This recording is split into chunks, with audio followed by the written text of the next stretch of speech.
Good evening. Good evening.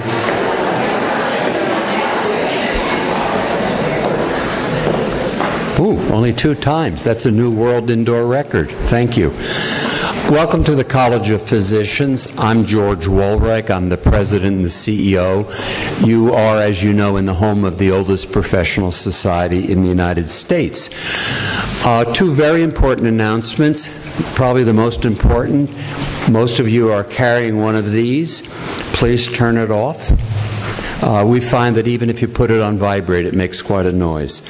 Secondly, there are 2 unisex bathrooms behind this room, and then, of course, downstairs are our main bathrooms. The College of Physicians is the neutral space for medical, social, cultural, educational discussion. There are 7 medical schools in the greater Philadelphia area. There are 5 counties on this side of the river with, medical directors. This is this place where people can come to talk about any issue as long as it's done ethically. I do not believe my board chair is here, but I do want to introduce Dr. Jim Buehler, who is a former Commissioner of Health for the city and currently a professor at Drexel, and is the head of the section on public health and preventive medicine. And Carrie Youngdahl is in the room. Please stand up, be embarrassed. Carrie is the director for public health initiatives at the college. The sponsorship for these events are important. The city itself, the Department of Health is a sponsor, as is the Independence Foundation, and I want to thank them. Before I introduce Dr. Michael Halpern and I sit down, some of you may not remember that in the early 1990s, the New England Journal of Medicine, for the first time ever, as its lead article, had an article about homicide in the Los Angeles barrio as a public health issue. That was 25 years ago, and the New England Journal made it a public health issue. I think it is a serious public health issue, and Dr. Michael Halpern will tell you about this evening's event and program.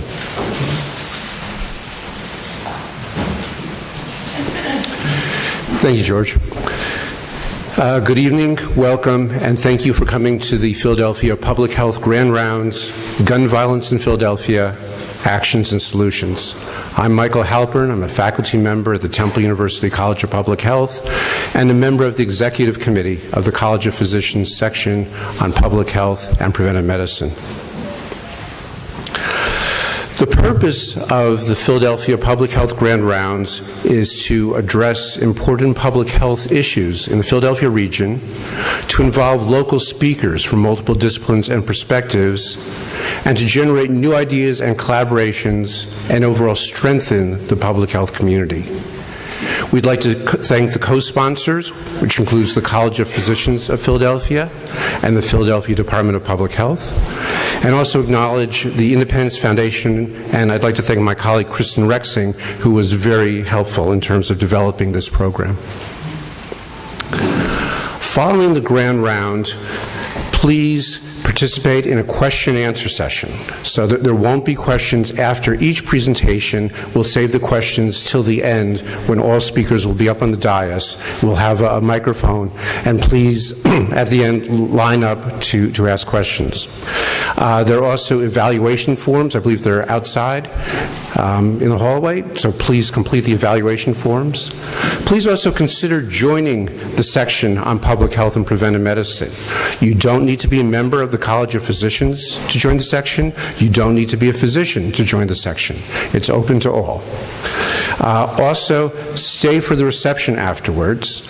The reception will be in the adjacent room, the Ashurst Hall, and during the reception there'll be the opportunity to speak with the College of Physicians Teva Pharmaceutical Internship Program participants who are sitting in the front row here, who have a display. This program, the Teva Pharmaceutical Internship Program, is a year-long STEM and social justice-oriented program.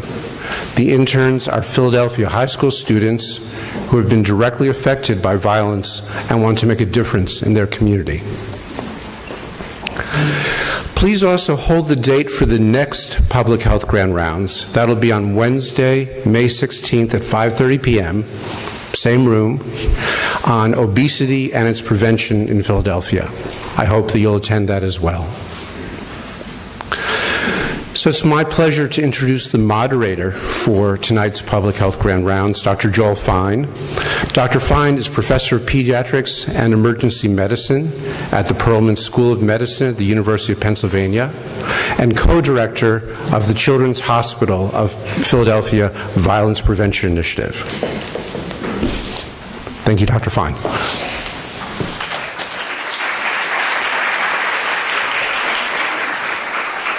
Thank you, guys, and welcome. Good evening. Turn it on. Okay, so nobody forget to turn your mic on. Moderator, point number one. So welcome to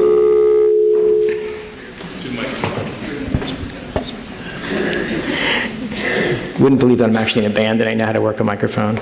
Welcome to what promises to be an informative and stimulating evening of discussion and dialogue. I'm Joel Fein, as I mentioned. I'll be your moderator for the evening from the Children's Hospital of Philadelphia. But I also have the privilege of joining a dedicated and passionate group of people as the co-leader of the Philadelphia ACE task force. So I want to set the stage for our discussion this evening. We all realize that gun violence is first and foremost in the news over the past few weeks, and many are appropriately activated over this issue. Good. We need to be fully awakened, active, persistent if we're going to help our city, our nation, and our neighborhoods deal with this public health crisis. The crisis looks different depending on where we live, school shooters or drive-by shooters, mass killings in the suburbs or the constant tragic trickle of murdered young men of color. But as mothers and fathers lose their children and children lose their fathers and mothers, they're drawn into a club that no one wants to join and from no one can resign. So as a pediatrician and an emergency physician, I see firsthand the impact of violence on our young people. Pictures and videos do not tell the whole story because what we know is that these wounds are not just physical. The emotional and psychological toll that feeling unsafe and unprotected leave their own scars.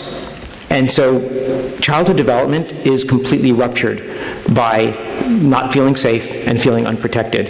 And it leads to potentially serious health issues later on in life, which is one of the most important reasons why the healthcare community needs to be deeply involved in this issue.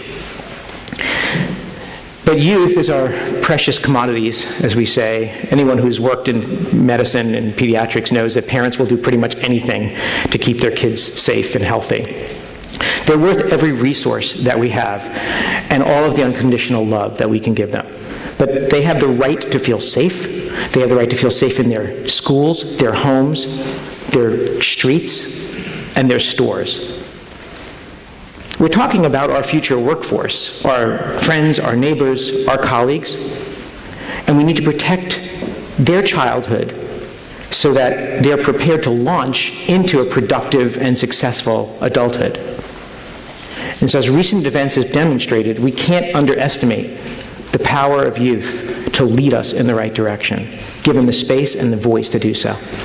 Historically, our youngest society members have always tried to make sense of the senseless, right our current wrongs, and strive for justice.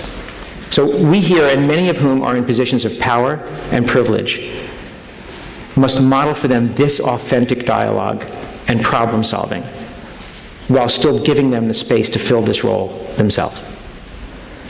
So with that said, I'd like to introduce the panelists for this evening's discussion, and all of whom have dedicated their lives and careers towards informing and building stronger and safer communities for the next generation.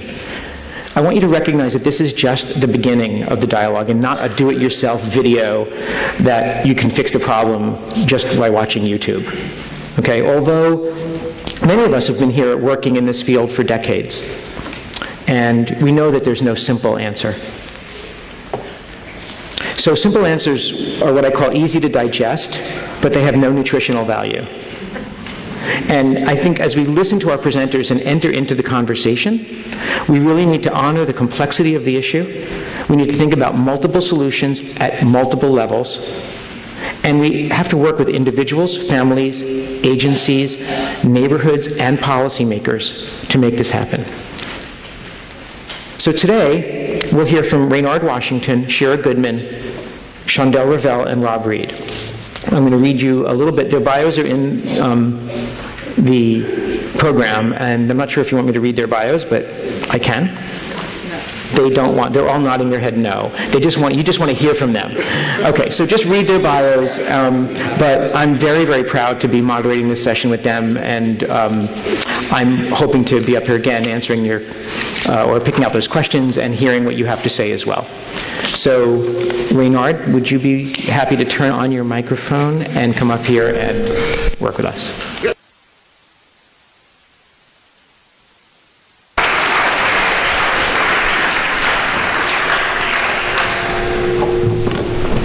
Here we go. Oh, great. We're all good to go.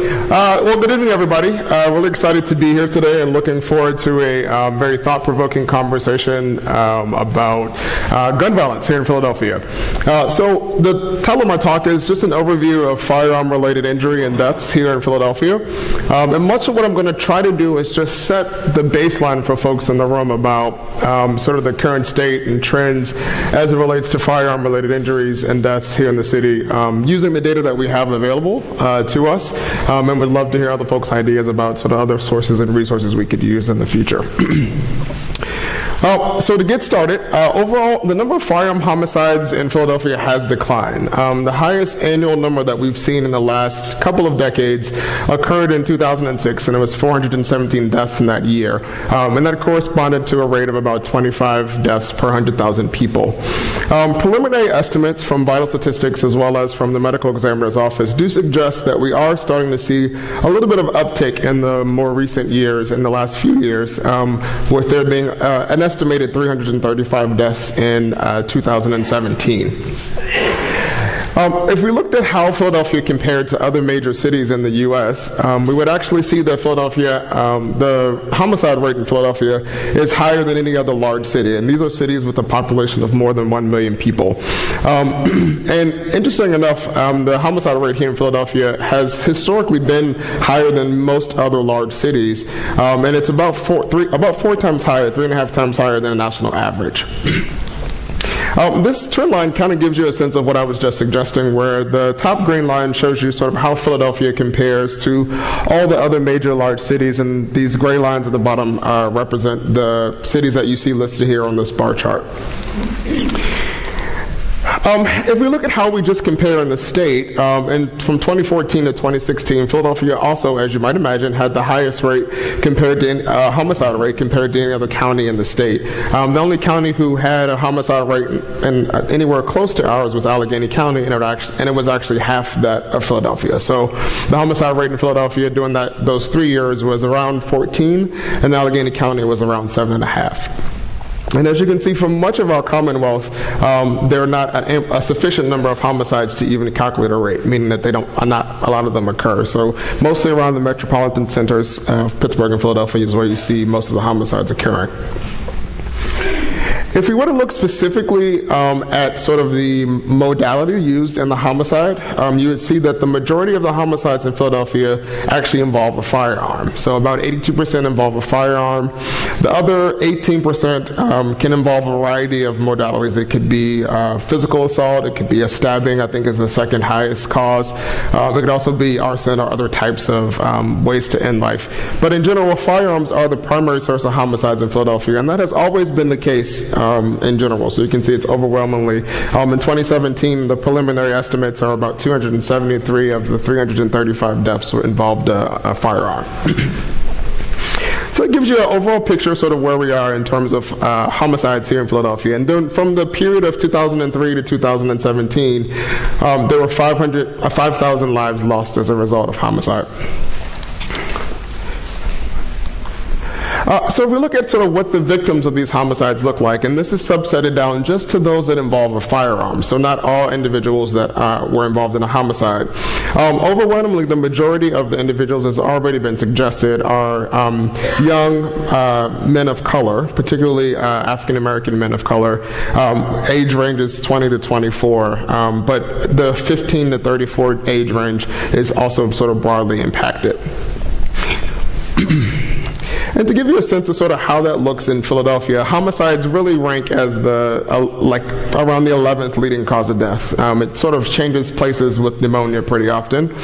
And this is data from 2016, where among just Philadelphia residents only, so not all the homicides that occur in Philadelphia are among Philadelphia residents. And so when we calculate leading cause of death for the city, we only look at deaths that occur in residents. But you can see here that homicides are about 247 of those were in residents in 2016.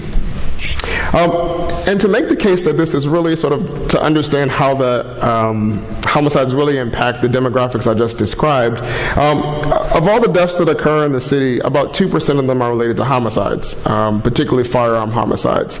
If we look just in 15 to 34-year-olds, nearly over a quarter of those deaths, of all deaths in 15 to 34-year-olds, occur in individuals are a result of a firearm homicide. And if we subset down further and look just at black males, ages 15 to 34, over 60% of all deaths in that age group and demographic actually are as a result of a firearm homicide. And in fact, homicide is the leading cause of death in that demographic. If we take a look at where homicides are occurring in the city, so I'll just orient you a little bit to what's on the screen. I'm not sure if my laser pointer is working, but the first bar chart on the your left-hand side shows you the homicide rate split up by income of the geographic region in which it's occurring. So the first bar chart on the far left bar shows you the homicide rate in low-income and the lowest income neighborhoods in Philadelphia, and the shortest bar on the right-hand side shows you the homicide rate in the highest income neighborhoods in Philadelphia. And so I think it's pretty apparent from that bar chart that homicides are, of course, occurring most frequently in the lowest income neighborhoods in Philadelphia. And if that wasn't apparent enough, if you take a look at this map that's on your right-hand side, what we've done here is we've split neighborhoods up in those four categories. So where there's the darkest orange area shows you the lowest income areas, the darkest blue area shows you the highest income areas, and then we've actually mapped the location of each one of those homicides that occurred, and this was in 2016. And what you can see very clearly is that where there is a red dot is where a homicide occurs, and they in most cases, almost always occur in neighborhoods of the lowest income brackets. And it sort of tracks very, very closely, and it's pretty impressive to see how isolated or geographic, how geography influences where these are happening. So I've talked mostly about sort of fatal homicides now. So just to talk, we don't have as robust data to help us understand what's happening with non-fatal homicides, but we do have syndromic surveillance that we get from the ERs, from the hospitals. And so this graph basically shows you by quarter the number of ED visits that involved a gunshot wound of some kind. And so it could be a fatal gunshot wound or non-fatal gunshot wound. But on average, there are about 4 non-fatal gunshot wounds for every fatal gunshot wound, meaning that there are many more sort of acts of violence involving guns that are happening that are ending in fatalities that we should be concerned about. And the Philadelphia Police Department reported that in 2016 there were almost 2,300 aggravated assaults that involved a firearm. You'll also see 2 more things I'll point out about this graph here is that there is certainly seasonality to the homicide, the firearm-related hospitalizations in the city, with most of them happening in the 3rd quarter. So the period between July and September is where we see the most density in terms of homicides. And similar to the overall the fatal homicides, we also see that we've been seeing a decline in these gunshots. I think this is not working. We've been seeing a decline up until 2014, but we're starting to see a slight uptick in the most recent years. Okay, one thing that we are able to do as a result of medical examiner records is determine whether or not individuals who are victims of gun violence have any alcohol or substances in their system at the time of death. And about half of the deaths don't have any evidence of alcohol or other types of substances in their system. But about 46% of the victims of these gun violent events involving guns have some type of illegal substance in their system. And so you can see from this bar chart the sort of distribution of the types of substances that are involved. About 15% have pharmaceutical opioids, another 18 or 19% have benzodiazepines, which are anti-anxiety medications, about 16% have alcohol, 8% have cocaine, and these are mutually exclusive, so this could be a single case that has multiple types of substances in their system. Nationally, if you look at sort of national data, we do know that most homicide victims actually know their offenders. So the majority of homicide victims have some type of either familial or non-familial relationship with their victim, with the victim. And so that's important because we don't have similar estimates for like local Philadelphia estimates, but this does tell us sort of some of the drivers. If we look at local data, we can see that the police department actually assigns a motive to each of the homicides that they investigate. And about half of the homicides in Philadelphia involve some type of argument as sort of the initial point of contention. And about a quarter in 2016 had some drug involvement or drug relationship. And then you can see listed here other potential motives that could be related to it as well. Moving forward, if you actually look at the trend recently in the percent of homicides that are drug related, it actually, as most folks are aware, we are in the middle of an opioid epidemic. So I've actually mapped here, you can see the relationship between what's happening in the rise in fatal drug overdoses and the percent of homicides that actually have some drug relationship. The two track very well, and I must admittedly these two are not drawn to the same scale, so the number of homicides is not at the same magnitude as the drug overdoses, but it does just to give you a sense that these two do correlate in terms of the rise and change that we see over time. And the last slide I have here just basically suggests, based on evidence from the Forensic and Identification Unit at the Philadelphia Police Department, the majority of firearms that are confiscated here locally are in fact handguns. The majority that are involved in aggravated assaults as well as drug-related activity and robberies in most cases are handguns, which are things like pistols and revolvers.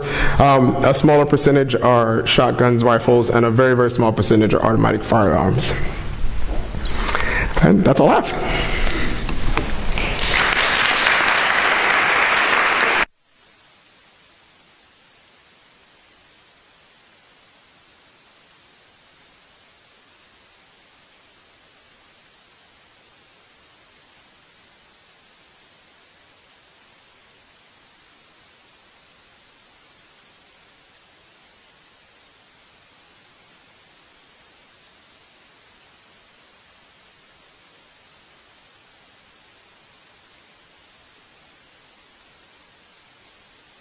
Evening. Thank you. My name is Shira Goodman. I am actually on leave as the Executive Director of CeaseFirePA for the last few days. This is probably my last CeaseFirePA appearance for a little bit, but I'm really happy to be here and to be part of this great panel. Thank you, Michael, for putting it together. I see a lot of friends and partners in the audience. My presentation is a little different than Raynard's, and I don't know that my slides are going to be as detailed, but his data I think is really, really telling. You know, we clearly have a problem, a public health problem in Philadelphia, in this nation, in our Commonwealth. So CeaseFirePA is a statewide organization working for gun violence prevention, mostly through advocacy and education in Harrisburg, in Washington, all throughout the Commonwealth. Our goal is to reduce gun violence and its impacts, keep illegal guns off the streets, and keep guns out of the hands of people who shouldn't have them. This is not rocket science. And neither is it brain surgery, though I'm sure some of you are able to perform that. We know how to solve this problem. The reason that we're here, and the title of my talk, Putting on the White Coat, Why You Should Get Involved, I think after I did the slides, became even more clear. For those of you who read The Doctor Who Treated Some of the Parkland Victims, the piece that was written in The Atlantic, nobody else could write that piece about what these bullets and these weapons do to young bodies, or to any bodies. You, as medical professionals, have a unique perspective, a unique credibility, and we need you. We need you out there. Look, I'm married to a doctor. I get it. You guys serve for a long time. You toil away long hours, and once you take off that coat for the few hours you get off, that's kind of, you know, that's your time. But we need you. So we need you doing it in your clinical practice, with your patients, with your colleagues, and with policymakers. You're the first line, you're treating gunshot victims, or you're helping treat families who may be in unsafe situations. So you have the ability to ask about guns, accessibility of guns, to talk about risks and violence and danger before things happen. And you can also, you have this, like as I said, you have this unique credibility with policymakers. You have firsthand experience and you have knowledge. We do not have a lot of medical professionals in the legislature in Harrisburg and Washington. So when you guys come up, nurses, doctors, PAs, public health experts, they trust you, different than they trust me, different than they trust a mother who lost her child to gun violence. They trust you, and so we need you. Why else? So in June of 2016, the AMA passed a resolution declaring gun violence a public health crisis. We already knew that in Philadelphia. Dorothy Johnson-Spite, who's in the audience, has been telling us that for years. The AMA agrees with you. Finally, Dorothy. Here's the problem. Every year in the U.S., there are more gun violence deaths than all of those illnesses and conditions, but there's not nearly as much money spent on research for those things. So this is something that you can help with too. I wanted to give you a little bit of a background about what the laws are in Pennsylvania and why we need you so badly to help us address this problem. So you can look at the slide, but I'm just going to tell you, if we took a field trip to a local gun shop, pretty much all of us would walk out in a few minutes with whatever we wanted. A federally licensed dealer will run a background check. That will check to see if we have felony convictions that could have resulted in jail time of more than a year, if we have an active protection from abuse order, or if there's something in our mental health history that would block us. I'm going to be very clear about the last category. Something in your mental health history does not mean you have a diagnosis of any kind. It does not mean you're on a specific kind of medicine. It does not mean you're in treatment. It does not mean you talk to a psychologist or psychiatrist because you were stressed out at your job or college or in your life with your partner. It means you got involuntarily committed to a mental institution for 72 hours or more, or a judge found you incompetent. That is a very high bar. It is over-inclusive and under-inclusive. It will capture people in the net who will not become dangerous to themselves or others, and they will have lost their rights to gun ownership and possession for the rest of their lives. Done. It also will miss tons of people who never got to that level, who are in imminent crisis. Something happened, they lost a job, they failed the test, they think it's a permanent problem. It's a temporary problem, but they go find a permanent solution, they're able to get a gun. We need to do something about that. And I also want to say, just because in times like these, especially after mass shootings, the community of people who live with mental illness get scapegoated. We know that people who live with mental illness are much more likely to become victims of violence than perpetrators. So solving the mental health problem is not really solving the gun problem. We really have a gun problem in America. Everywhere else in the world has the same level of mental illness, they have the same level of drug use, they have the same levels of other crime, and they have the same levels, they have the same videos and violent videos and movies that we have. We make them, we share them, they share theirs. They do not have the numbers that Raynard was talking about. They don't, because they do not have the easy access to guns that we have. So we passed our background check. We can buy as much as we can afford. As many handguns, as many long guns, as many semi-automatic assault rifles, the AR-15, the weapon of choice for mass shooters, as many as we can want, as many as we can carry. There is no, notice I said there's no license required, there's no registration, there's no waiting period, there's no training. Okay? If we want to carry that handgun concealed with us, in all of the rest of the Commonwealth, except for Philadelphia, we need to go to our sheriff and apply for a concealed carry license. which also requires no training, no waiting period. It's a little bit deeper of a background check. I got my concealed carry license in 24 minutes. My references were not called. The police were not called. I got it while I waited. I don't have a gun. I do have a license to carry, however.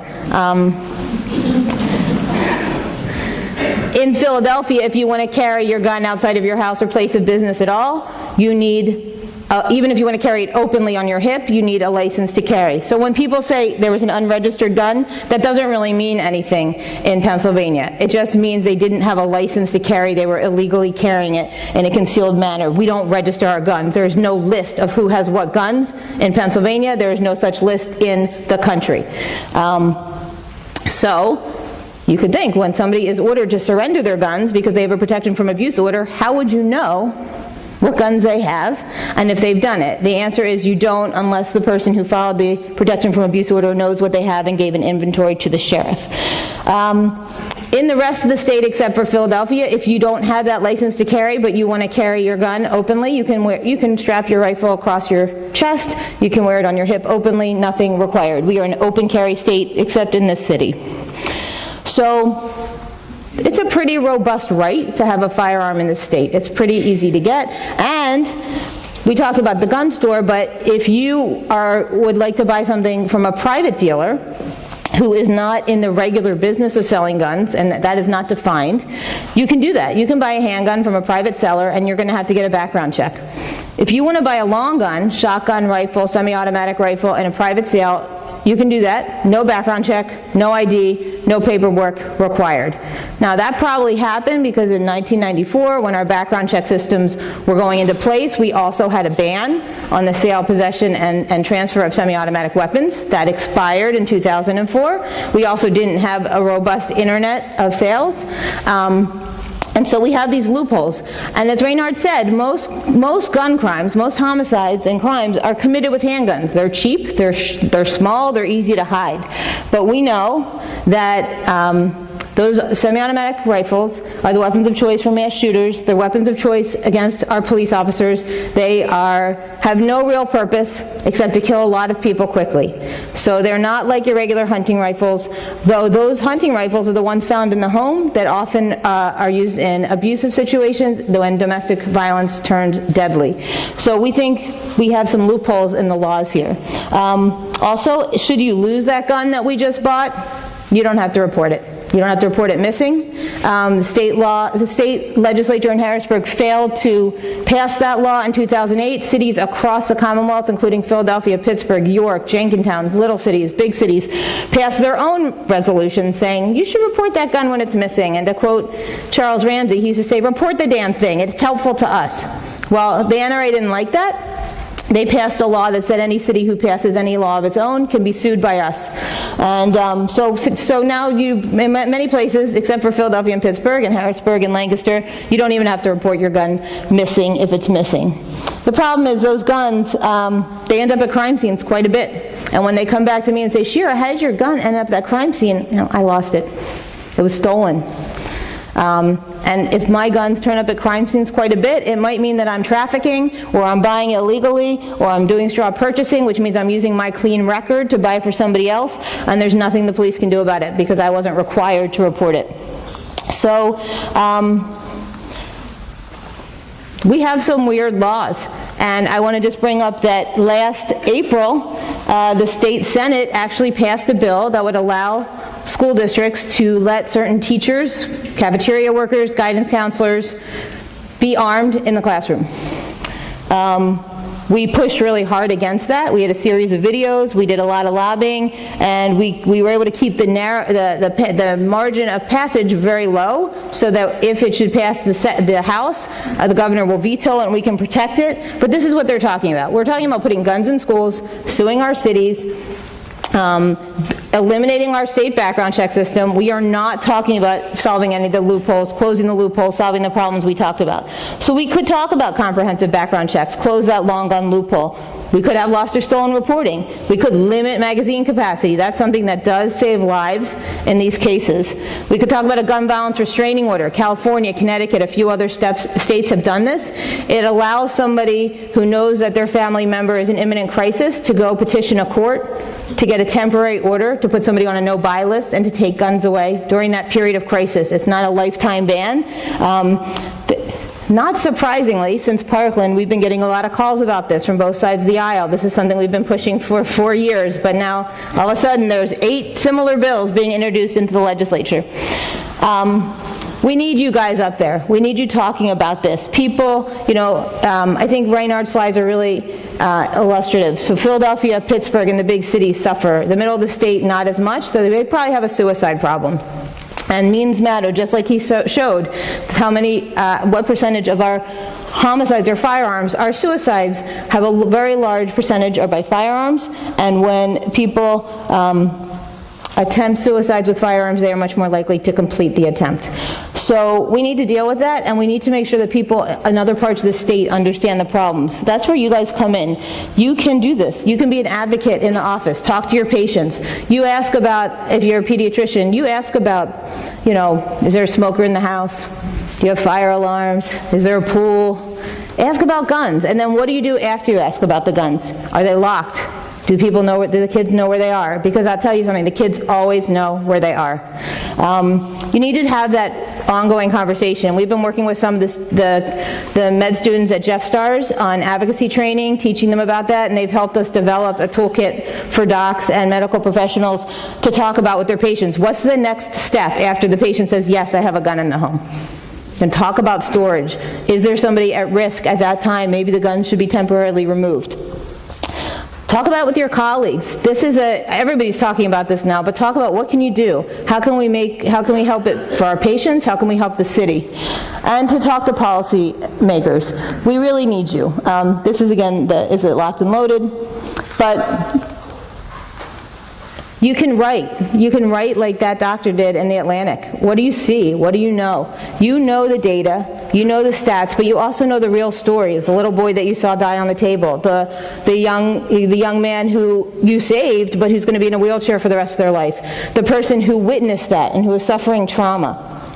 They need to hear about this. So you can write research papers if you want, or you can just write op-eds and letters to the editor. They're always looking for stuff. Maybe not always the Esquire and Daily News, but your local paper for sure. And write to your colleagues in your professional journals. It really helps. You can testify in Harrisburg and Washington. They don't always want to hear from us, but it's very hard for them to turn down experts, and they love the white coats. Very few of these legislators have any medical training or knowledge. They won't understand what you're saying, but they might respect it. You can combine those stats and data with your real stories, and they're not hearing this from somebody else. They're tired of hearing from me. They're tired of the mothers that I bring. They can tune them out. It's just them again. It's not as easy to turn you up. This is a rally we did, and doctors did in Harrisburg. Look at that. That's an excellent picture. Have a press conference. Highlight the issues. I know it's hard to get out of the office for you, so invite your senators and representatives to you. Maybe they'll have a lunch and learn. I think they would love it if they're your constituents. Join us. We'll give you stats and facts, anything you need. We'll give you the doctor's toolkit, the medical professional's toolkit. We want to help, and I would say let's follow what these kids are doing in Parkland. For many of us, we've said time and again, it feels different this time. I will tell you that I've never, about 6 months ago, some of us started saying thoughts and prayers are not enough. Nobody told the president to shove his thoughts and prayers. These kids are doing that. Nobody called BS on the NRA, and they're doing it. And so we're supporting them. Some students are marching out on March 14th. We're going to support them. We have toolkits for that to teach students about advocacy. There's a big march on the 24th. But also remember that, as your data showed, the mass shootings are what galvanize the nation, but we have a daily toll of mass shootings every day in this city. We know how to stop it. We know the problem is easy access to guns. We know we got to treat both the patients afterwards, but there's stuff we can do for these people beforehand. We can talk about guns, we can talk about safety, we can talk about mental health, we can talk about anger management, and we need to do all of that. It's a multifaceted problem. It needs a lot of solutions, but it's an American problem. It really is an American problem, and so it's up to us to solve it.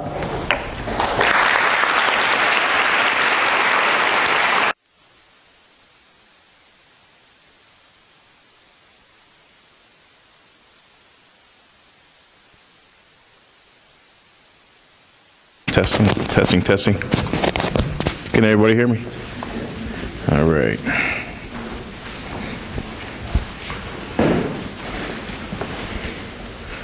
So, the question being, what are we going to do about this? And since my office was created, everybody wants to know what the city is going to do because we're fed up. It's about time that we look at things differently. You know, we've talked a lot, we've strategized, we've had meetings, but we need to approach it differently. So let me talk about what my office does when it was created, and then hopefully some solutions that I think are coming down the pike that might work. So the Office of Violence Prevention was established in 2017.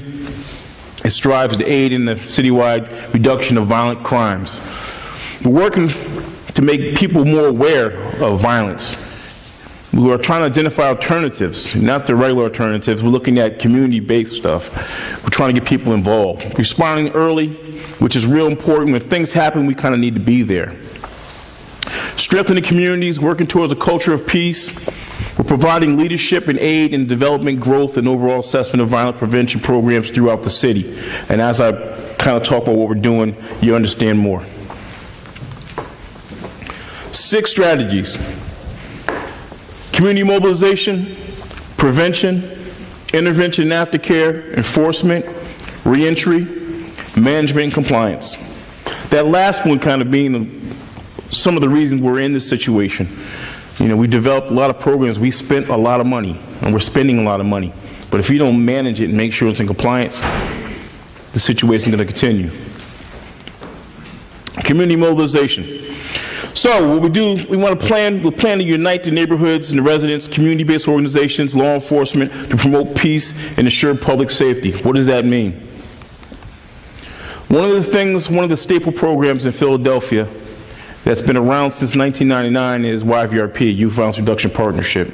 It's a multi-faceted agency. It has multiple agencies incorporated to reduce violence. District Attorney's Office, Managing Director's Office, Adult and Juvenile Probation, Police Department, of course, but a community-based organization called the Philadelphia Anti-Drug, Anti-Violence Network, PAN, one of the most important parts. They serve a population between the ages of 14 and 24 who live in high-crime neighborhoods and who have been labeled to kill or be killed. What does that mean? Everybody in the neighborhood can be a killer or at one point be killed. The program deals with situations where we try to change these young people's lives. And how do you do that? You have to change their mentality and change the culture. We throw around the word holistic, right? We use it all the time. What does it actually mean? When you talk about a holistic approach, you have to talk about addressing it from all different areas. And that's what YVRP tries to do. So they're based on the principles that most crimes are committed by a small number of offenders, which is true. 3% of most crimes are committed by a small number of offenders. YVRP provides a model overseeing and supporting the youth. We believe in intensive support in addition to intensive surveillance, which results in decreasing crime. The numbers are going down in that population with the youth that are on probation, high-risk probation. But YVRP is not everywhere, and it's not the total solution. So, prevention. We intend to serve Philadelphians, most at-risk communities, and provide resources to the individual families and organizations of these communities before violence happens, so the violence is less likely to occur.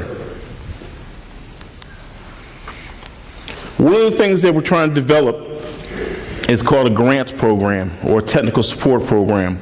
And what the program does is provide technical support and in some cases financial support for organizations and individuals who are doing positive things in the community. Again, holistic approach, right? We're spending about $60 million on violence prevention. Do you believe it's working? Right. So why not? What are we looking at? What haven't we caught? What I call small mom and pop shops are small organizations or individuals in the community who are doing great work, but for some reason they have no funding or they can't receive city funding. Those are the organizations that people we need to empower. Again, we're going to change the culture and mentality. How do we do that? We infuse people in the neighborhoods that have something positive going on, can be role models, and can address the community because they're indigenous to that community. Based on the principles that community members know what is best for the community, OVP utilizes the change in the community empowerment theory, which is the process of enabling communities to increase control over their lives. If I know that Miss Sally has a daycare and she's providing services to 6, 7 kids in the block, and that right there is helping their parents go to work, make a living, and stay off the streets, then how do we empower her? How do we help her gain her license? How do we help her expand her program? One of the things I've done when I first came into this position was I went around to all the different neighborhoods, and I continue to do it, meeting with individuals. And a lot of individuals are doing great work. And you have individuals who are running barbershops and turning their barbershop into a rec center after school, a safe haven for children. We haven't looked at this being a solution. Why not? You know, why sometimes we think that we know more than we actually know. We're funneling money into big organizations who've been receiving funds for the last 20 years, but they haven't changed the way they're thinking with the changing of the culture of the community. Intervention and aftercare. We plan to intervene at the first signs of potential violence in the community and provide aftercare for those who have been victims of violence to reduce retaliation and to produce positive community outcomes. And what does that mean? What that means is, again, looking at it in a different way of doing business, looking at it in a way where we can develop community outreach, community services, crisis intervention workers, where they're in non-traditional hours out in the community. When does violence happen? It does happen during the day, but I guarantee you if you go in North Philadelphia between 1 and 6 in the morning, you're going to see more violence happening than you are at 3 in the afternoon. So, one of the things we're looking at too is bringing back what works. You know I talked about the Philadelphia Anti-Drug, Anti-Violence Network. Some of you remember Crisis Intervention Network, and done great work. When Philadelphia was ridden with gang violence, it worked. You had boots on the ground, people who were indigenous to those neighborhoods in the community, not only addressing the needs of the community at the time, but also gathering information. It's very important that we gather information on what's going on, keeping the pulse on the finger of the community. So what we're doing is we're bringing back community intervention workers, right?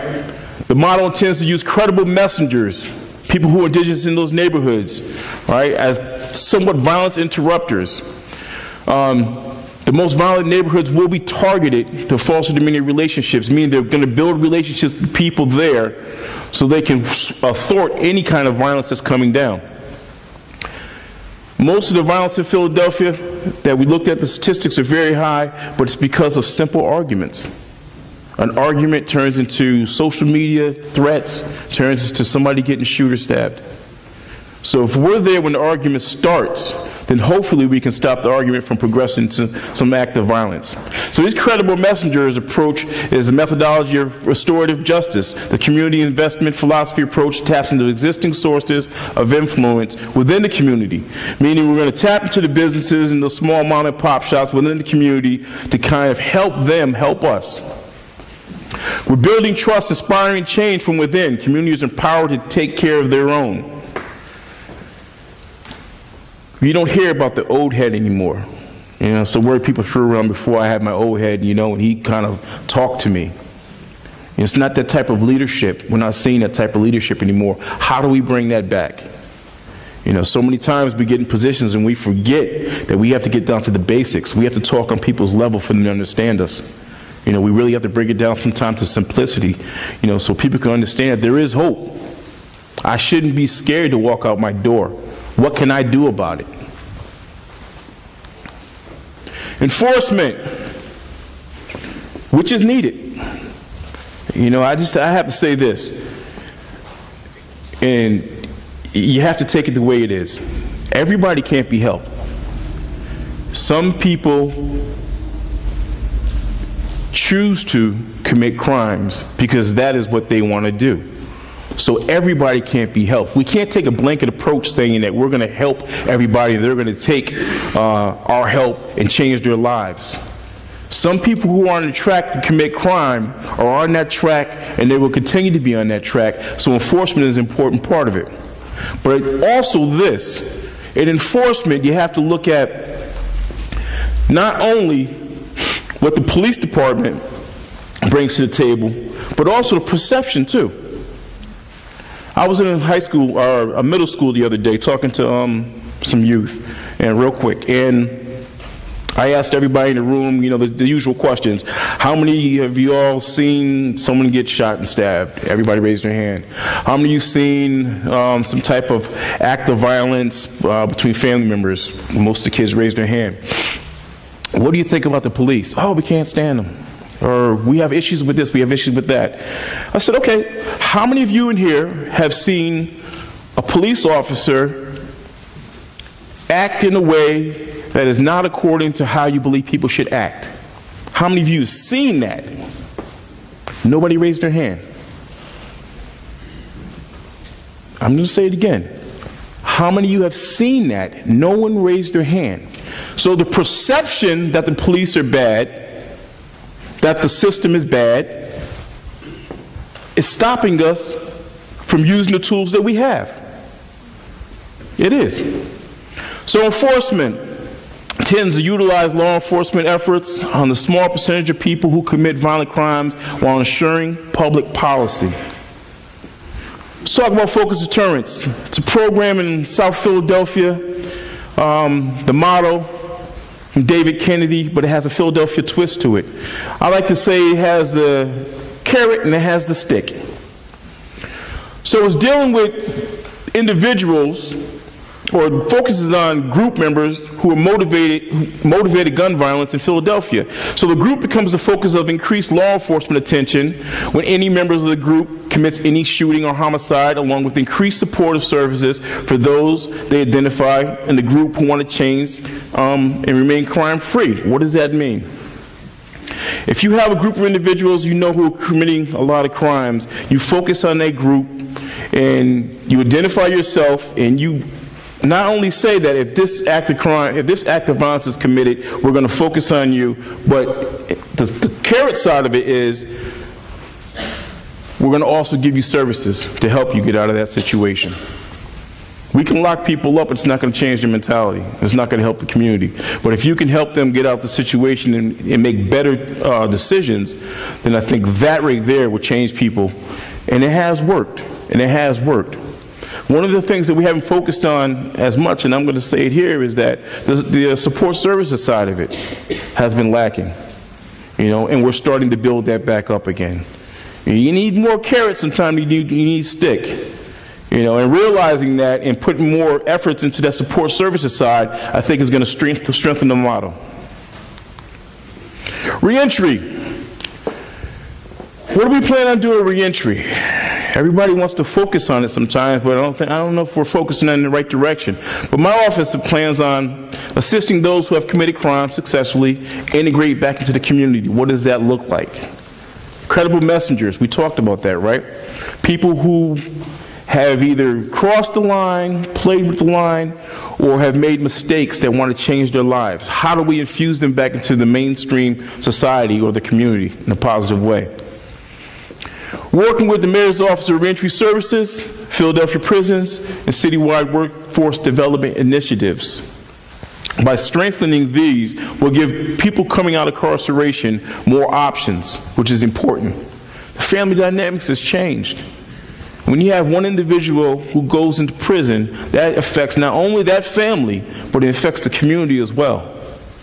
One individual on that block goes to jail for a crime, it affects everybody on that block, everybody in that community. Management compliance. The Office of Violence Prevention plans to act as a governing board for all of Philadelphia's violence prevention acts to ensure positive outcomes. This is the staple of the work we're doing. When the office was created, like I started out saying, we had 57 to 58 programs across the city that we funded. and everybody worked in silos. And nobody stopped and said, well, maybe this is why it's not working. So what we're tasked with doing is with evaluating all these programs, looking at whether they work, whether they're in compliance. But when you hear evaluation, and me as a researcher, when I hear evaluation, I'm thinking pull the files, look at contractually what they're doing. We've been doing that for years. And we as researchers also know that the data can say anything you want it to say sometimes. Part of our evaluation is going to be non-traditional. You know, we're not only going to do the traditional pulling of files and looking at the contractual stuff, but we're also going to look at it from the community's perspective as well. Are these services that this organization is supposed to be providing, are they working? And we're finding out sometimes that you have organizations that are 2 blocks away from the community supposed to serve and nobody's ever heard of them. Why is it not working? Why is the violence going up? You know, let's open our eyes. And one of the things I said in conversation with the mayor when we first decided to make this initiative, that first thing I'm going to do is look in the mirror. We have to look within ourselves to change the solution. To change the problem, to gain the solution. We have to say that what we've been doing doesn't work because we're not approaching it the right way. We have to say that maybe we're throwing money out the window. And we have to evaluate ourselves. So that's what we've been doing. We've been evaluating these programs in the first stage contractually. The second stage is we're going out, talking to the community, getting feedback, but positive feedback in focus groups. You know, not just sitting there to talk about what's going on, but talk about solutions as well. And talk about, you know, individual organizations. Do you know about this organization? How has this organization helped you? You're going to hear a lot of complaining, but in that you will hear some truth. People will complain, but you will get some truth out of that as well, and some direction. Third stage being, like I talked before about, is going out to these small organizations and individuals and empowering them to take back this community. Looking at how this funding can be shifted to small organizations, to individuals, where we can kind of build on that as a platform to help the community get out of the situation it's in. So, the methodology, of course, is we believe that strong goals, objectives, and performance measures can strengthen programs. Very simple. Very simple. In conclusion, we recognize that it's a national problem. We've seen the data. Right? But the Philadelphia model also recognizes that all communities are different. North Philadelphia is totally different from West Philadelphia. It can't be a blanket approach, not at all. And therefore, we should be treated as one. It shouldn't be treated as one. The partnership being the foundation and main element of the Office of Violence Prevention Strategy, we believe a mixed method approach can benefit violent communities in our city. Violence is very complex. You know, it is something that you can't just say happens because of one thing. It's a very complex situation. So, occurring within a social context that is influenced by poverty, cultural norms, and exposure to violence, it is so much more. We utilize existing resources within the community, as I talked about, collaborate effectively, and incorporate new initiatives using best practices to make Philadelphia safer. It's a lot of words, but it's a lot of hard work. And one of the reasons I'm here is saying that we need everybody, all hands on deck. We need everybody to understand that the way we're doing things has to be different. And until we approach the situation looking at it different, and sometime in other people's shoes, it's never going to change. Thank you.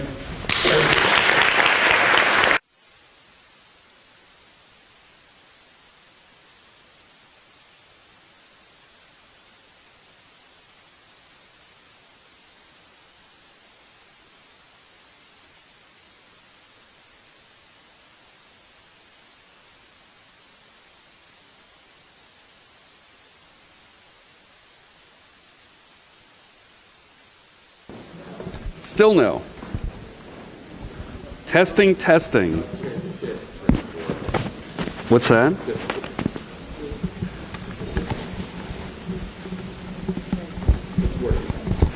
Can you hear me now? Hi. My name's Rob Breed.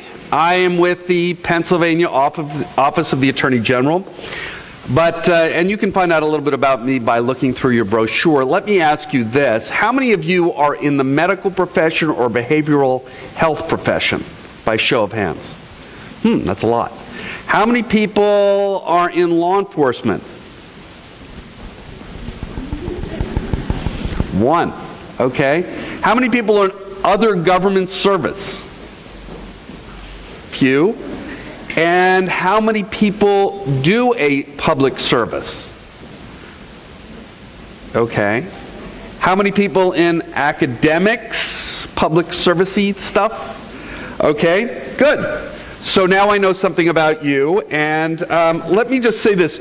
Also, how many of you are 18 years old or older? So that means that you can vote.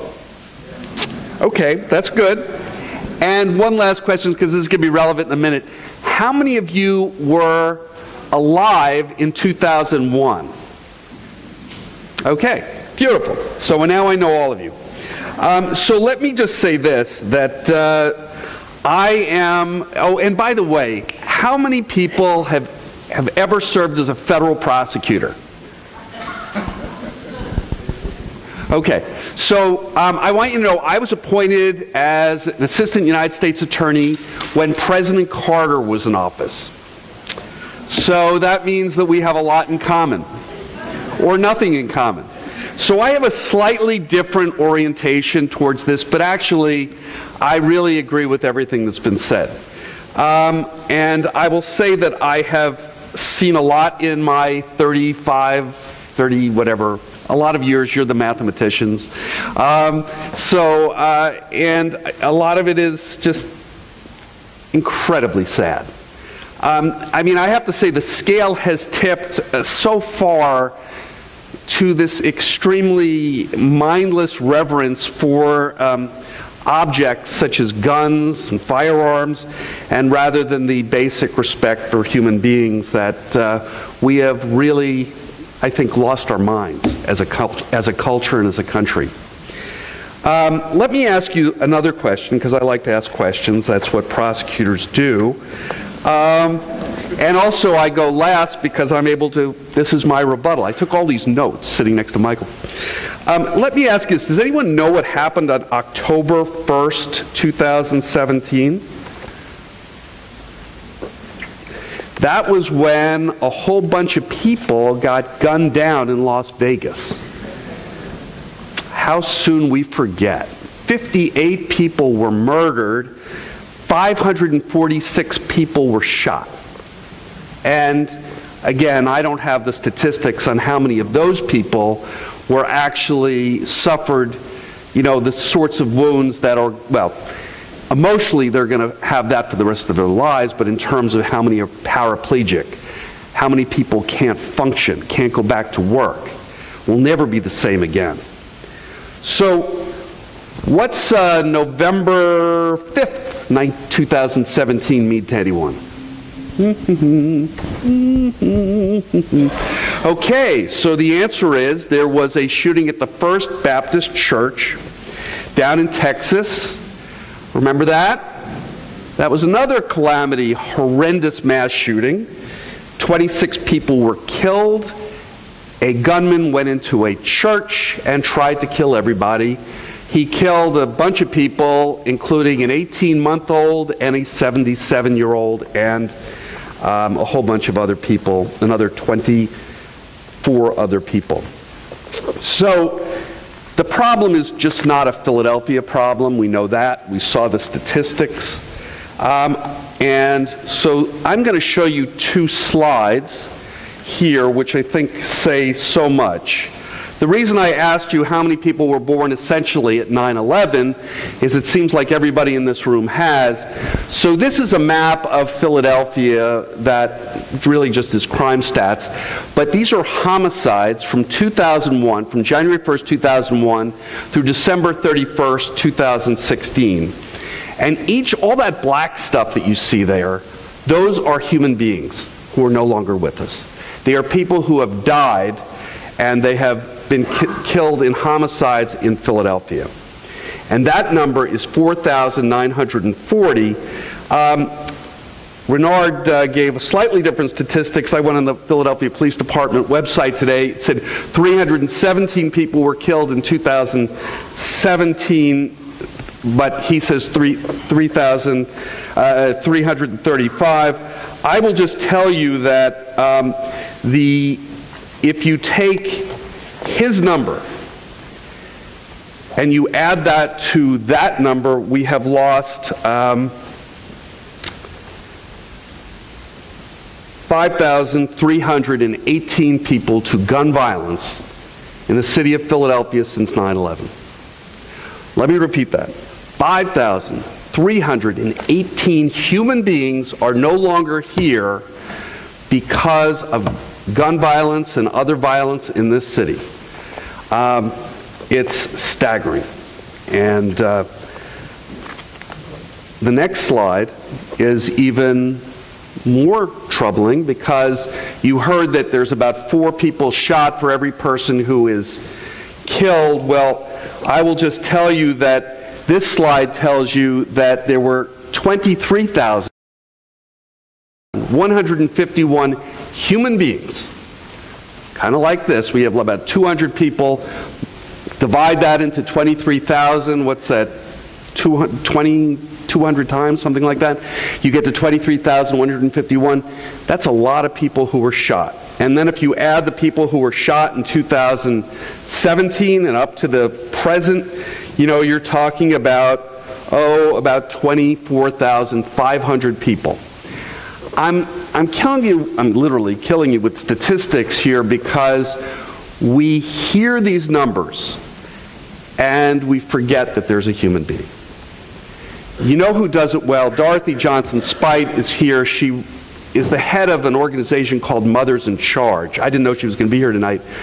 But think about how incredible this is, that in our society today, we have an organization that, and it's an incredibly important organization, that stands for the proposition that we as mothers have to come together because we have one thing in common. Besides our humanity, we have lost a child or someone in our life, someone close to us, to gun violence. And that is the state of Philadelphia. That is the state of the United States. And it is insane. And I say that as someone who's gone to crime scenes. I've done a lot of cases. I oversaw all of the violent crime and narcotics work for the U.S. Attorney's Office for years here in Philadelphia, and I was in Washington before that. So I've seen the insanity of this. You know, when you talk to somebody who's lost a person, there is something that literally is not just that person is lost, but there's something in that person's life. They've lost something. And anyone here who's lost a close family member or friend knows what that's like. But imagine seeing someone, a child, who has their whole life in front of them, and they're just gone down. It's mindless insanity. And the problem is that we have to go on with our lives, so we forget about Las Vegas. And we forget about a little church in Texas. We now remember what's going on in Broward County in Florida, because there were 17 kids shot, and it got a lot of publicity, and then the kids spoke up, and which is amazing, and they're really hopefully going to have a big impact. But I have to admit, my son is in college, and I say to him, why are people not speaking up on college campuses? What is going on that people accept the insanity of what's going on? Not just with gun violence, there's lots of other insane things going on. But why are people being quiet? This is nuts. I mean, I'm sorry, I hear all this and we can have rational conversations, but we're talking about human life. And it's getting destroyed. For what? Because somebody wants to take an AR-15. I don't know if you saw the CNN town hall. Marco Rubio was on it. And Marco Rubio says to this high school student, these kids were the most eloquent, poised people ever.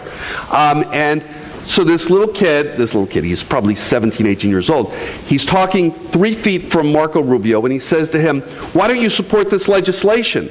to get rid of the AR-15? He says, well, because, and he goes on to say, well, because that legislation would still keep in force 2,000 other equally dangerous and horrible firearms. So get rid of them all. What does anyone need with an AR-15 or anything that's even close to it? I mean, let's be real. And look, I have to just say this, and I'm a lawyer. I've spent a lot of time studying the Constitution.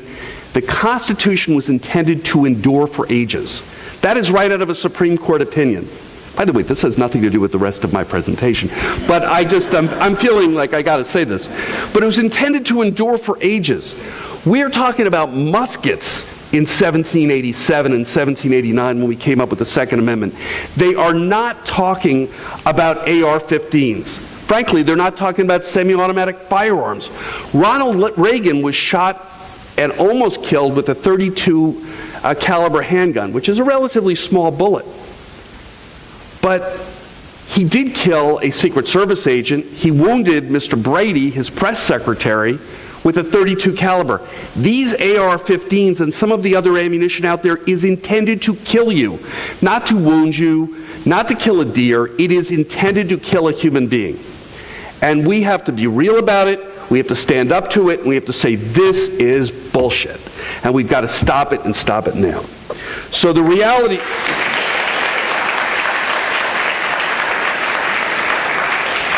So the reality is we have all these other problems in our society. We know about the opioid crisis, and I go all over Pennsylvania, and I don't know if I'm going too long, so somebody tell me if I'm speaking too long. But that was fun. I needed that. Okay, 5 minutes? Okay. So the bottom line is, I talk a lot about lots of different problems. I go all over Pennsylvania. As a matter of fact, the last 3 days I drove 1,000 miles. I was up in Erie yesterday, in Pittsburgh, Somerset County, places that are very different than Philadelphia. But some of these problems are the same. So we're suffering from this massive opioid epidemic. Domestic violence is everywhere. Education disparity, especially in urban environments, is obvious. Income inequality, well, I mean, you have to be brain dead, frankly, and no one here is. But we know that it exists. Poverty is, Philadelphia is the largest, of the 10 largest cities in the country, it is the poorest. So we have a school district that's doing its best, I believe, but the reality is that some of the schools are not very good. The teachers have given up in a lot of these schools. I hate to say it. Racism, if you haven't noticed, is not doing well. Well, actually, racism is doing well. The fight against racism is doing well. Whew. All right. And then people need jobs, and of course, there's the issue of trauma and mental health, which is a whole other subject, which that would be a whole other conversation. Maybe we'll get to that. So to me, so much of what I believe that I have begun to understand, and it's through a lot of mental health and professionals in the trauma area, they've really opened up a whole world to me in the last 8 years or so, and I've learned a lot about that. And the bottom line is, in this world that we're living in of disunity and division and separating one person to the other, attacking people because of what they look like, what they believe, we have to come together. I was just yesterday in Pittsburgh with a group of Muslim leaders in Pittsburgh, and for the first time we're going to create an Arab, Muslim, Sikh, South Asian working group. Never been happened before in Pittsburgh. The bottom line is to bring people together so that they feel less vulnerable. I say that because we've done it in Philadelphia and it works. When we bring people together, this group coming together, we can do great things. And together, if you mobilize and you work together, you can change the laws, you can get people into positions of power who can change the laws and do the right thing. I will just tell you that in the U.S. Attorney's Office, and I'll go through this really fast, what we did was we started a whole series of programs because we recognized that, and this is really along the lines of some of the things that are going on already in Philadelphia, but we were working closely with the mayor's office, Mayor Nutter's office, and then Mayor Kenny's office. We started programs to try to enhance school programs. This would take me an hour and a half to go through, and that's why Joel and Michael said, Rob, you have too many slides, and I do. But anyway, I'm not going to get through them all. So, but the bottom line is, we have to do things like stopping the school-to-prison pipeline, and there are ways to do that. There's programs to do it. We have to work with specific schools, actually every school, to give them opportunities. One of the schools I worked with was Strawberry Mansion High School. They almost closed it down. I will say the U.S. Attorney at the time, Zane Meminger, and I went to the superintendent, and we kept it from being closed. And one of the things we were able to do, they were open 50 years. They never had a football team. So we got them a football team. First time ever. And then a football field and uniforms. And I realized that this is one school in one part of the city, but it was the only urban community school in the 22nd district, which is one of the most violent districts in the city. They didn't have a football team. I mean, how can that be? And one of the reasons we went there was because it was the only high school in Philadelphia which was on the persistently dangerous list. So what we did was we worked very closely with Linda Klein at Wayman. I invite you to Google her. She's an amazing woman. She's just incredible. She's no longer there, but she got that school off of the persistently dangerous list. We worked with students at that school doing a film program called the Philadelphia Project. These are 16 kids, 16 kids who came together because they actually were given some thoughts on leadership and working together. And we did things somewhat creatively and out of the box by bringing the Pennsylvania Ballet into elementary schools and the Philadelphia Orchestra into elementary schools in North Philadelphia, creating a community garden. It goes on and on. I will say this, then I hope we get an opportunity to talk about trauma, which Joel Fein is really my mentor about that. He's fantastic. And that's very important to understand how all of this violence is impacting all of us, and it's a key ingredient in reducing some of the causes for violence. And I don't have time to get into the reentry work, but I've worked in reentry for 12 years. This is a huge effort. If we want to reduce violence, we have to work with the people who are returning to their communities and not treat them like they're the worst human beings ever. We have to help them. If we want them to do well, we have to help them. We have to support them. So there's a lot I could say on all of these subjects, but it is a privilege to be here. I thank you very much, and I look forward to hearing.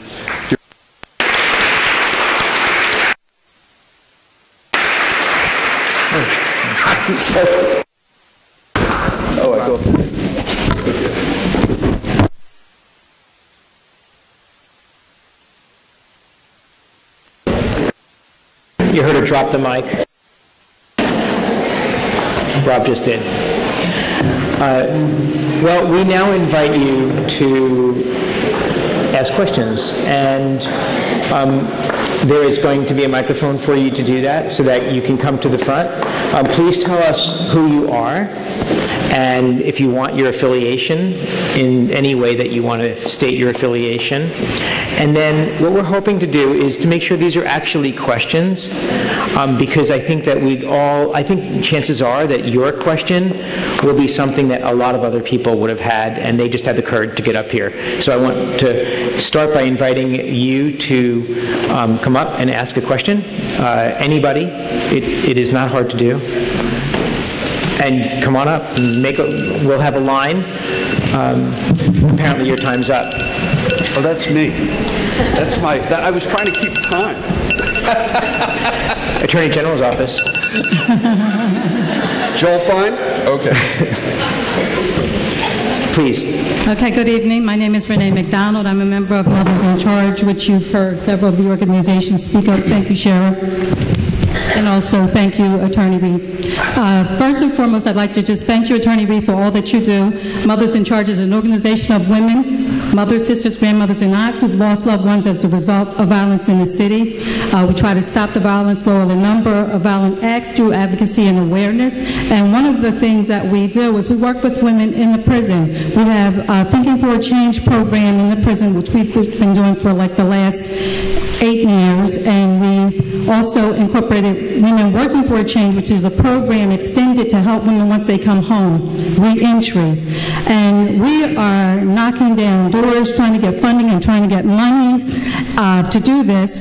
And when I say knocking down doors, Attorney Reed has answered our call several years in a row. So we thank you for that. My question to you, Attorney Reed, is has the Attorney General's office actually spent any money on violence prevention? I know you do your share. Is this still working? So the answer is that, so I am part of a new Office of Public Engagement, which has not existed. So we are in the process of, I'm actually still figuring out the whole state system. I really got it for the feds. The state system is very different. There's an organization called PCCD, which is the Pennsylvania Commission on Crime and Delinquency, and so lots of the funding comes through there. We don't have our own budget for that, but we do have ways we're trying to use, and one of the areas I will admit I'm trying very hard to get funding for Women Working for Change. It is a program that's under the umbrella of Mothers in Charge, and it helps women who are re-entering from state and local prisons. And it's a great program, and the U.S. Attorney's Office did fund it for 4 years, or 4 different cohorts. So I will say that at this point we are looking to do that. We'd like to do it. We're still figuring out the process to do it. There are some mini grants that we have to help support some of these things, but normally it has to be related in some respects to drugs and opioids. Okay. And again, thank you, because you do a lot, and I know that you're passionate. Thank you. And Dr. Washington. Yes, ma'am. I loved your statistical data. The only question that I have for you, because you broke it down very well, is I would actually like to see the numbers of black males, the actual physical numbers of males that are in that range, and what percentage of them that's actually being shot or dying. Certainly, yeah, and that's something that we'd be happy to provide to anyone that would be curious to see it. Thank you. Thank you for being here. Absolutely. Thank you very much.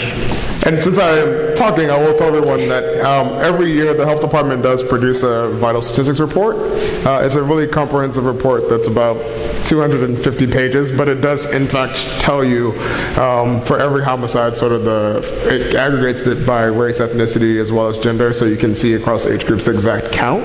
So it is very there. But if you contact my office, we're happy to provide it for you. Sure. My name is Eileen Warner-Marin. I'm from the Philadelphia College of Osteopathic Medicine. This question is not meant to minimize at all the issues that we've discussed tonight about youth violence, but my concern is about older adults who have loaded guns or have access to guns in their homes. What happens to them as they have get dementing diseases? Is there any effort that you all know of that will address the issue of guns and gun safety among older adults? I mean, that's a great question.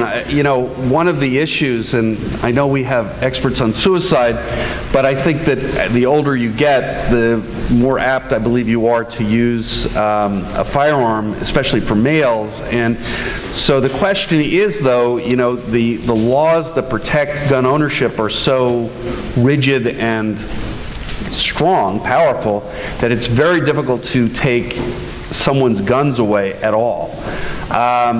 So the question is, if someone has dementia, though, and there's a family member who has a power of attorney, and that person is declared incompetent, then that is a way to get that gun out of the house. And also, since this is a discussion, and that's actually a great point, we're wondering if audience members have ideas about answering questions as well. This is a dialogue. It's not just a question and answer session. So one of our audience members would like to tell you who she is. So can you... You have to turn it on. It's all right. Or maybe if you've been in it's Michael's. I don't need a microphone. Okay. So, hi. There are some guidelines from, hi, I'm Dr. Kristen Rexing from Temple University, the College of Public Health, and there are guidelines coming out of the VA. Starting in 2004 around physician guidance for intercepting and discussing that, but there are no state laws around stepping in and removing firearms. So there's work in the VA on that, and it's been happening for over a decade. And I think the problem is disseminating that information and empowering physicians to actually have those discussions and care providers. So there aren't any laws, though. I don't know if that helps with that question. And so we're actually probably taking notes about what we may want to disseminate as information just from this conference alone. So thank you. Please. Good evening. Mitch Little. We saw the correlation between shootings and gun deaths in communities of color and impoverished communities, and especially in the age group between 17 and 35, I believe, African American males. So is there a predisposition within that group to violence? So are African Americans more violent?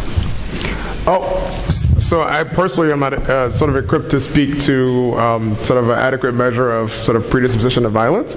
I'm sure there are some sort of valiant researchers who have thought more in depth about that question than I have.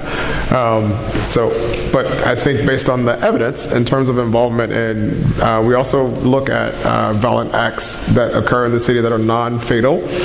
You do see a higher rate of violent acts being committed and being involved with young males of color. So that you would presume that they have a disposition, but a predisposition to those kinds of involvement in those kinds of activities. I'm sorry. Does that answer your question? I'm sorry.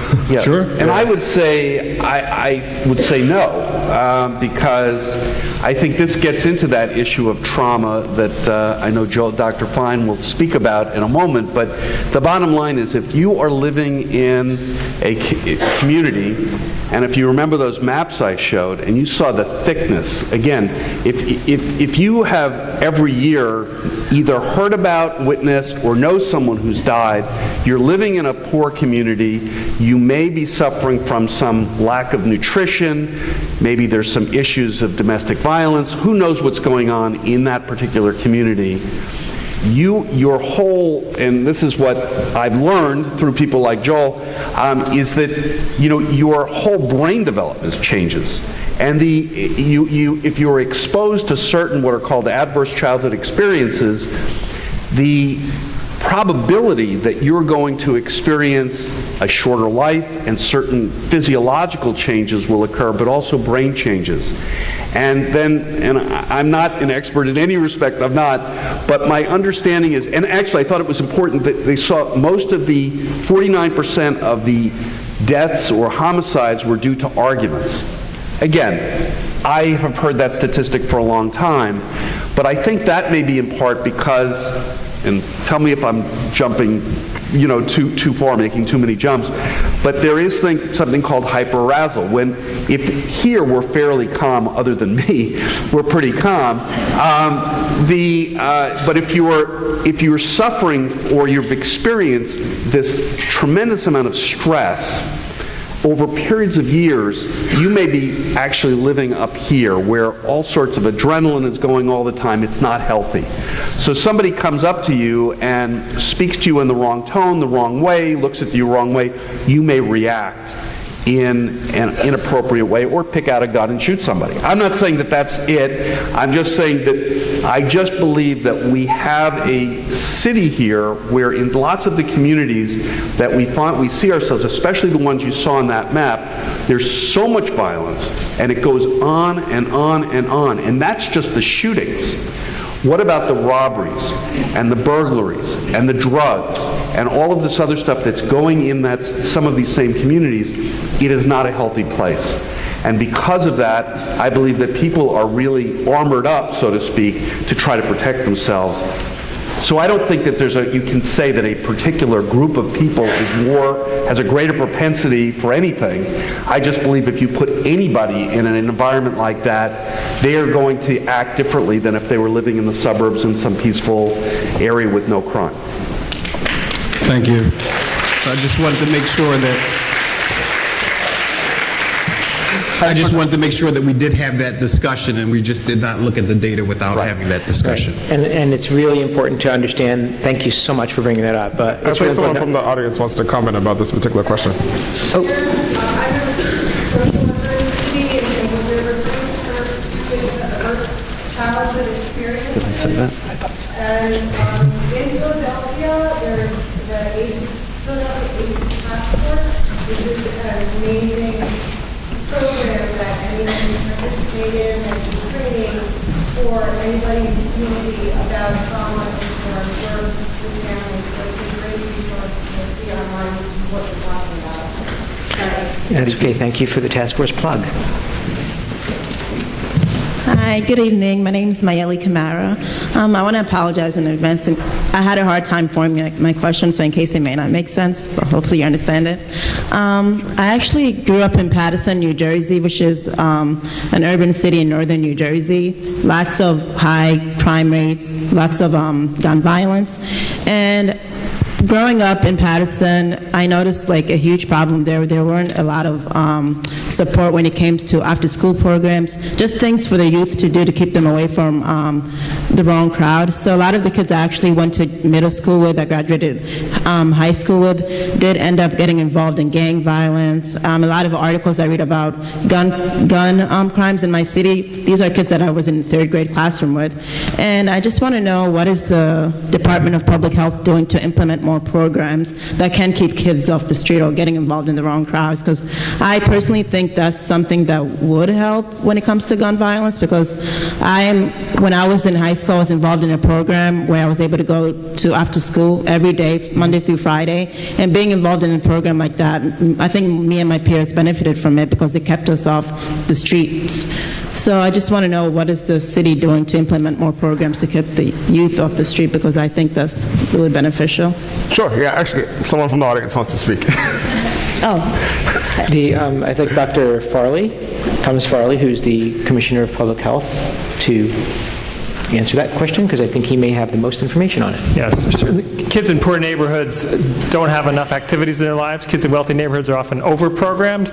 So we all agree here that after-school programming is very valuable and important. The health department doesn't, in general, do after-school programming. However, the city, working with the school system, does have a lot of after-school programs. I don't know the details of them, but there's an extensive initiative of the city, and there's been a lot of work under the current managing director to try to both strengthen that and expand that system.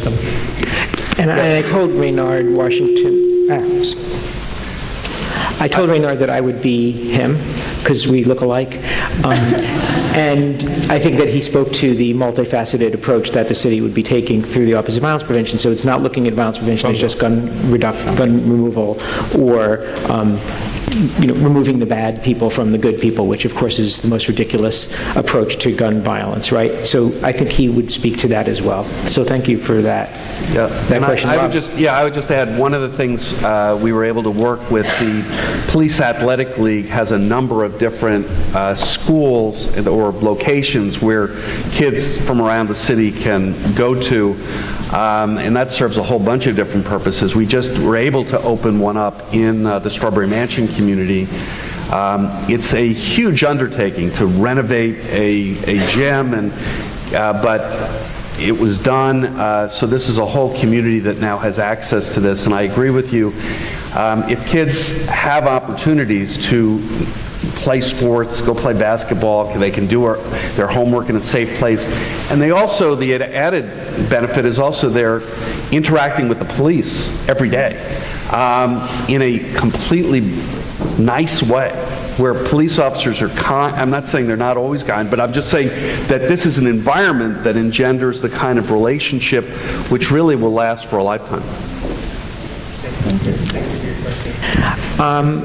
We have about 5 minutes and 5 people. Thank you for, we're going to not take any more people. So I think we can do it. Okay. No pressure. No pressure. Hi, my name is Cliff Bayuk, and I'm a retired Coast Guard officer, federal law enforcement officer. And a couple things. First of all, I think your most important question asked tonight was who is 18 years old here or over? Because that's how we're going to solve this problem on a national level is to vote it. It's an immovable object versus an irresistible force. Our president and people like him are recommending more guns. So there's a rational versus irrational argument that you really can't overcome. The only way you can solve it is to get people in office who can change the laws. I'm off my soapbox. But what I do want to ask, because we are a republic, and in a republic every piece has a different way of looking at things. We look at things differently in Tennessee than we do in Pennsylvania, than we do in California. Obviously, Philadelphia is the most violent gun-plagued city in the country, and I do notice that the Office of Violence Protection guy left already, but so be it. But what can we look at in other cities that are successful in this regard? Can we take anything practical away and create a safer environment right here? Well, I mean, my experience is that there has been a lot of effort by Philadelphia to work with other cities and, I mean, to take best practices. Philadelphia is a little bit unique in that there are so many neighborhoods, and it is a city of neighborhoods. So, you know, what you do we talked about it, Kensington is different than what you do in West Philadelphia or North Philadelphia or South Philadelphia. They're really distinct areas, and within the areas they are very distinct. So the bottom line is you can take an idea from another city, and I know that we took lots of ideas from Chicago. Now I know Chicago's, you know, really having a lot of problems themselves, and Boston and New York, we always looked at other locations. Some of it is, you know, also the police, the relationship of the police and the community, and that's a very complex problem. Whatever you think about the police, and I will just tell you, it is so much better than it was today than it's ever been. That's not to say it's where it should be, but it is better. If you just look at the makeup of the police department, it's completely different. You know, back when I came to Philadelphia, the percentage of African Americans in the police department was fairly small. Now it is very substantial, and the leadership includes many people of color. And so there is an effort to actually recruit people that reflect the neighborhoods. So that's a huge change. The training has changed. So some of that has come from New York and other departments. There is a lot of understanding, or a lot of, we'll call it cross-pollination, between police departments and cities about what works best. So that's how we did there. Again, we're going to, this is the group that's going to ask the rest of the questions, so I'm sorry if anyone could not ask theirs after this. Thank you. Hi, I'm Kelsey Capron. I'm a fourth-year med student at Jefferson.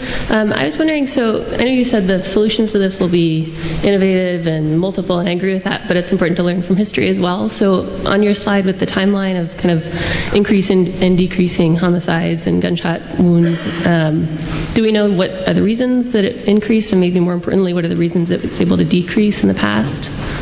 Yeah, good question. So we haven't done an in-depth evaluation sort of in the health department in combination with the work that's happened in other parts of the city to understand sort of what interventions may work. I think to Shondell's point earlier, the sort of new focus within that office to be able to do a better job of looking at what programs are working and what impact they're having, and then us working together to try to join sort of the outcome data that we're very good at and the work that they're doing to better evaluate some of the programs.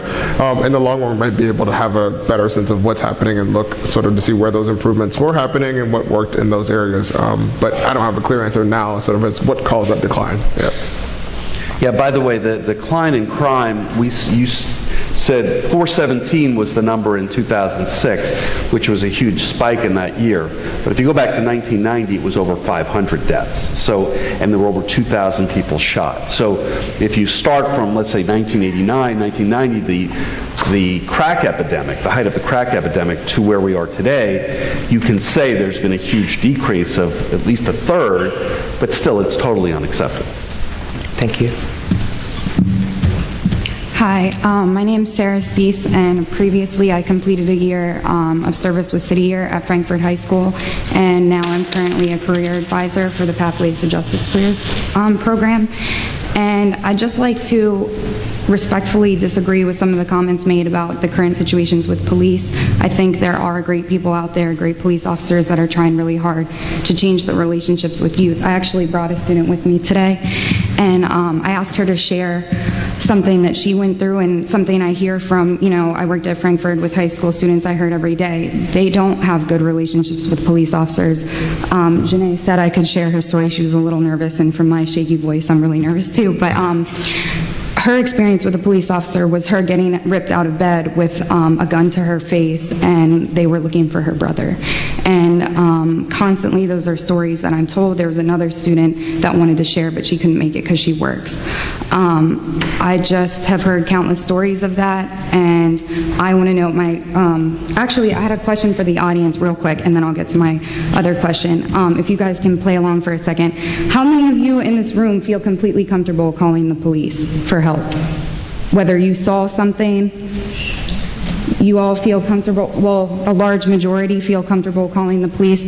I know when I talk to my students about calling the police, that's the last thing they want to do, and I ask why, because I come from the suburbs, this is new to me, and they've expressed that they usually get accused. They're calling for help, and they're getting asked, they're being interrogated. They think they're the problem. But, okay, so trying to be quick to get some... Let me just respond to that. Yeah. Look, I have prosecuted police. I know that there are police who have committed crimes and they've gone to jail.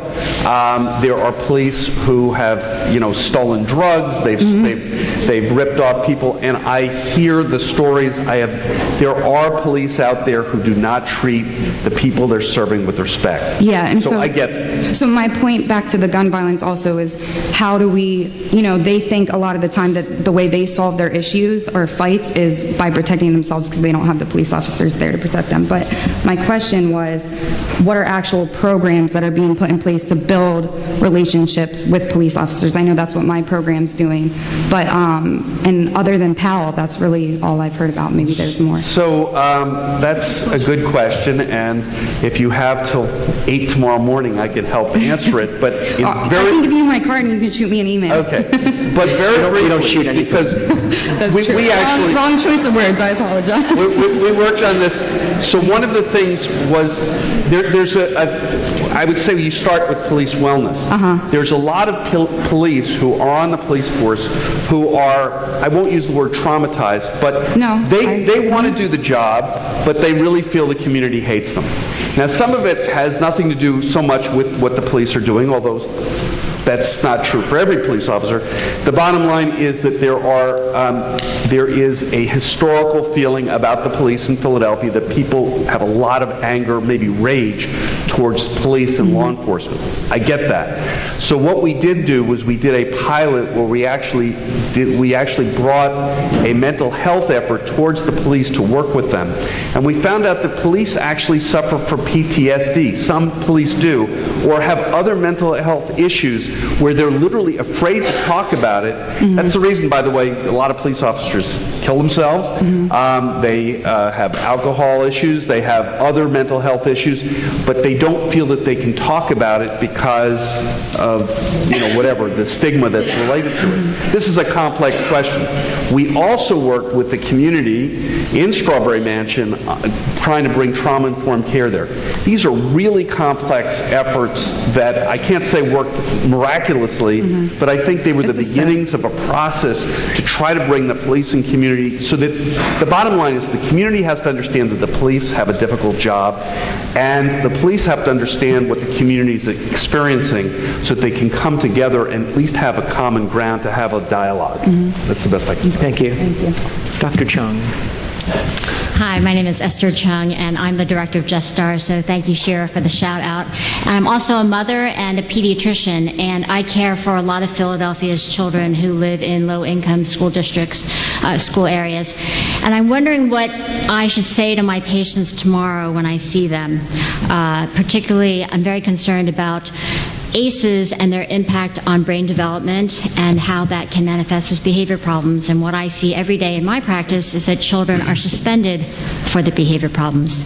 And we want schools to be safe places where children can learn. And in the wake of Parkland, Florida, I'm wondering what I can say to my patients tomorrow morning. Joel? I think that you can actually say the school system's working on it.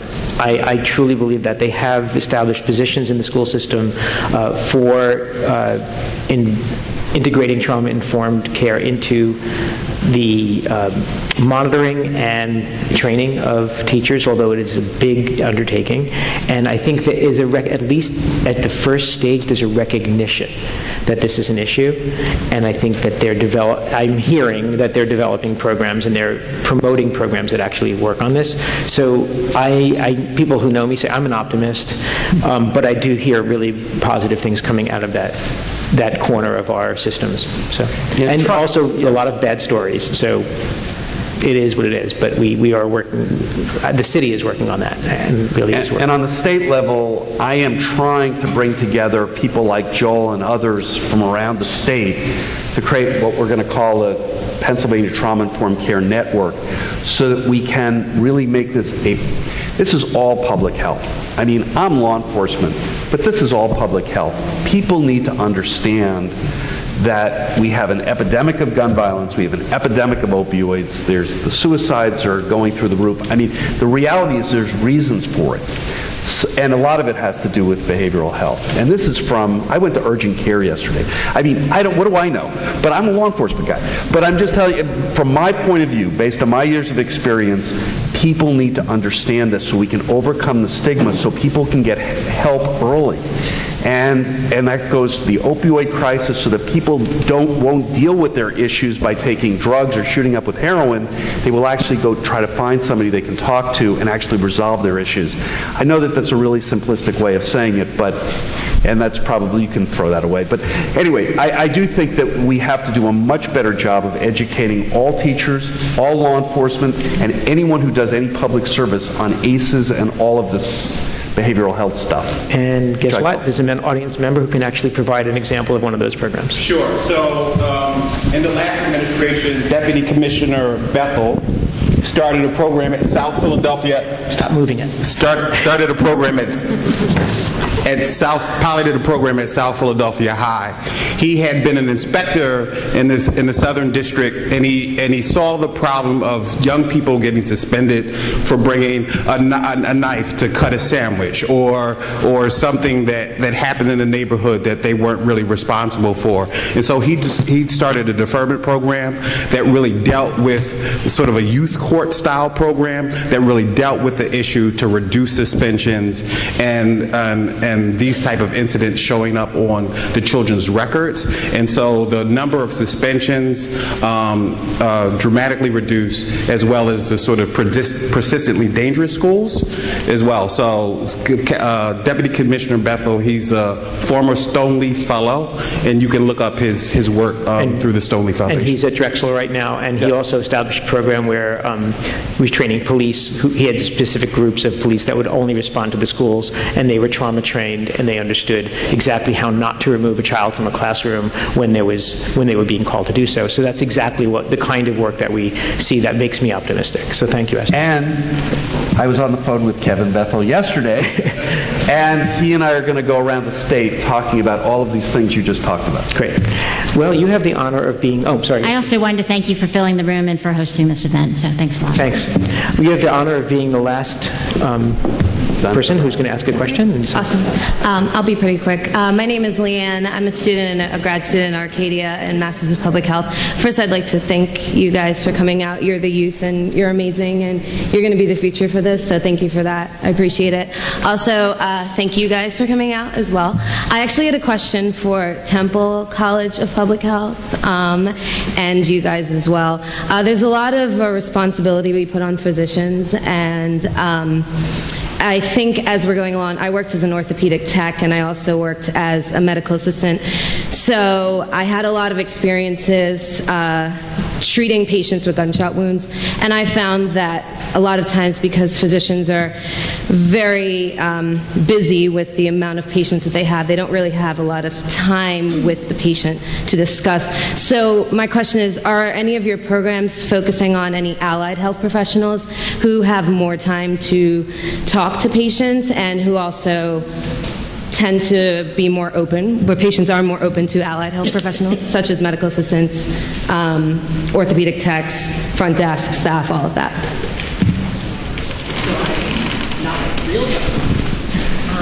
I'm not a real doctor, I'm a PhD, so. I think you had the program right. So, I'm in health policy. Yeah. But I don't know at Temple if we have anything in our college, but the medical school, I don't know if, I work with some of the doctors up in the trauma center up there, and I know that they have a more comprehensive approach. Temple has a robust, Temple University and the medical school has a robust violence prevention programming, and you can learn all about that. But I think one of the things we started at CHOP, which I think is kind of spreading, is we're actually training anyone who asks in trauma-informed care, any of our ancillary staff. We meet with security, we will meet with nursing units, we'll meet with the radiology group to really introduce the kind of trauma concepts to them, so that when they are talking about these issues, they understand that this is what people have gone through. And I think the other hospitals are also taking the lead on this. So I think it's important to start with an understanding of that. I do not know exactly what's going on at Temple in that regard, but I know they have nice programming as well. So thank you. Thank you. Thank you. And I wanted to thank all of you because this is an amazing turnout. We know how deeply you feel about this issue. I want to invite you to join the reception in the back of the room. We'll be there to talk and answer any of the other questions. And I don't know if there's any other housekeeping issues. Oh yeah, clean up after yourselves. Thank you.